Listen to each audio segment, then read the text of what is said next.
তেলের শিশি ভাঙলো বলে খুকুর পরে রাগ করো, তোমরা যে সব বুড়ো খোকা ভারত ভেঙে ভাগ করো। দেশ তো ভেঙেছে ৭৬ বছর, এখন ভাঙছে বাড়ি।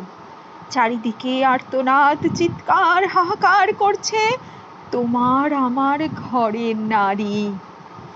বুথে বুথে ইভিএম ভাঙচুর আর শুধুই ছাপ্পা ভোট। রাজনীতি মানেই হলো খাটের তলায় বাস্ক ভর্তি নোট। রাজনীতি করছি আমি, করছো তুমি, সকলেই রাজনীতির অংশ। নিজের আখের গোছাতে গিয়ে দেশটাকে করছে ওরা ধ্বংস। ভোটটা তো জনগণের, তাও জনগণকে কেন ভোট দিতে বাধা দেবে? এভাবেই চুরি করে ওরা মানুষের অধিকার কেড়ে নেবে। নেতাজি কি এই জন্মভূমি পাবার আশায় করেছিল প্রাণপাত? গদি পাবার আশায় শুধু এ দল করছে ও দলকে গালিগালাজ।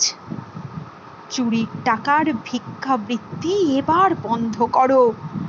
দেশকে সত্যিই যদি ভালোবাসো তাহলে দেশের জন্য লড়ো।